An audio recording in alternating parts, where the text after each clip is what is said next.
Dobrý den, moje jméno je Věra Šmídová a pracuji ve společnosti Ala Blockchain Services na pozici Business Development manažerky.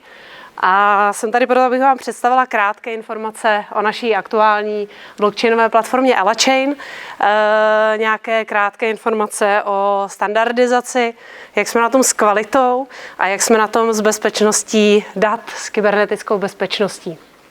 A na závěr zmíním ještě krátké informace o tom, jak jsme na tom, co to znamená, že jsme členem technické komise, která vytváří normy pro blockchain.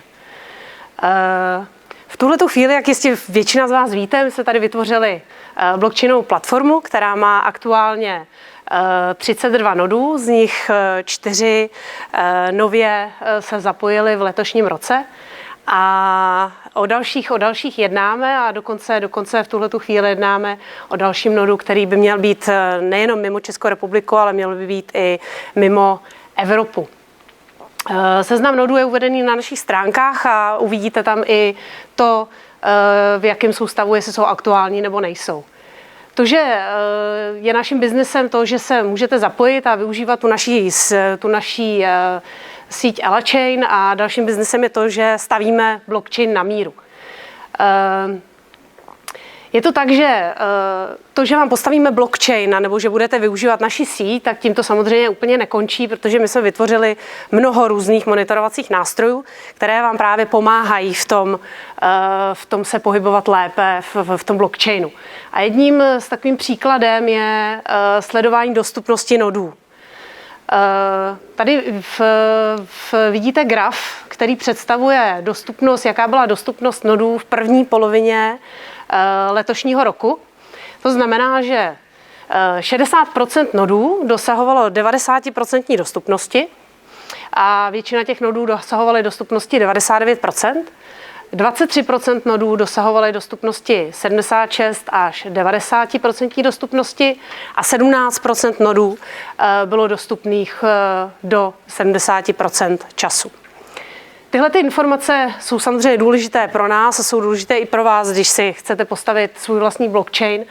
A je to důležité například proto, když si postavíte blockchain a potřebujete třeba zvýšit důvěru vašich dat, a chcete přidat některého z těchto nodistů, z těchto majitelů nodů. Tak pokud využijete ty informace nebo od nás získáte informace, které vám právě pomohou, abyste správně nastavili tu vaši blockchainovou síť, aby to odpovídalo všechno vašim požadavkům.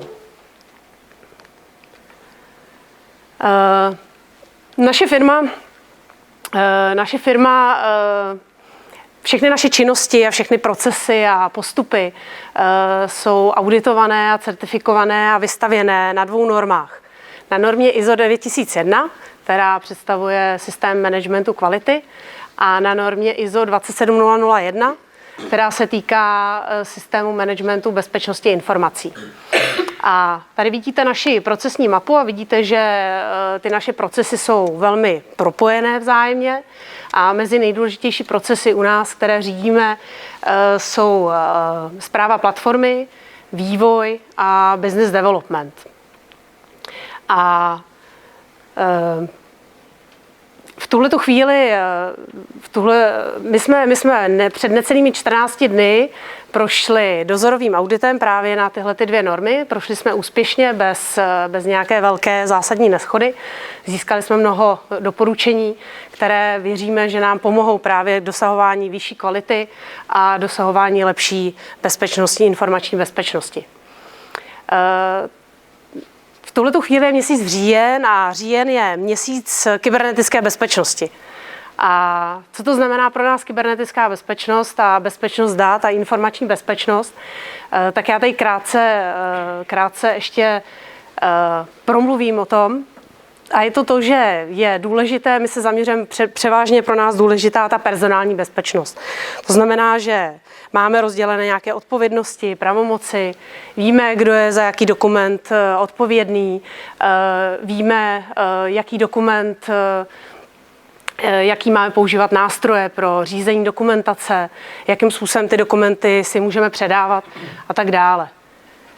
Dále řídíme bezpečnostní rizika, máme nástroje, aby jsme snižovali tyto rizika. Máme vytvořené jakési plány biznisové kontinuity činností, to znamená, definovali jsme nějaké hrozby a k těm hrozbám jsme definovali činnosti, které budeme vykonávat, když by případná hrozba nastala. To znamená, že třeba když by došlo k nějaké živelné události nebo k nějaké neschodě, kterou způsobí lidský faktor, tak například, když by došlo k požáru, tak máme přesně vydefinované činnosti, jak dlouho bude trvat například obnovení dat ze zálohy, jak dlouho bude trvat instalace serverů. A všechny tyhle ty činnosti pravidelně ověřujeme a testujeme. A jestli tyto časy jsou správné a jestli jsou stále platné. Sledujeme bezpečnost informací.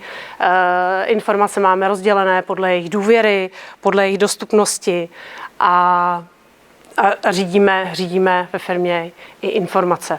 To znamená, že celý tenhle ten integrovaný systém, který u nás ve firmě máme zaveden, nám pomáhá i v tom, aby jsme globálně mohli řídit jakoby všechnu dokumentaci a veškerou kybernetickou bezpečnost. Výhodou toho celého integrovaného systému je i to, že všechny naše činnosti jsou v souladu se zákony a platnými vyhláškami. Poslední informace o tom, že jsme členem technické komise, která vytváří normy pro blockchain. V tuhletu chvíli technická komise vytvořila 8 norem, z nichž ta první už byla přeložena do češtiny a dalších 8 norem, které zde nejsou zmíněny, jsou v určitých stupních vývoje. Nám se podařilo letošní rok získat jakési výhradní zastoupení, to znamená, že jsme ti, kteří pomáhají rozhodovat o tom, které normy se dostanou tady do České republiky. V tuhletu chvíli jsme vybrali normu, která se týká referenční architektury a ta by měla být, budeme ji překládat a měla by být přeložena začátkem příštího roku.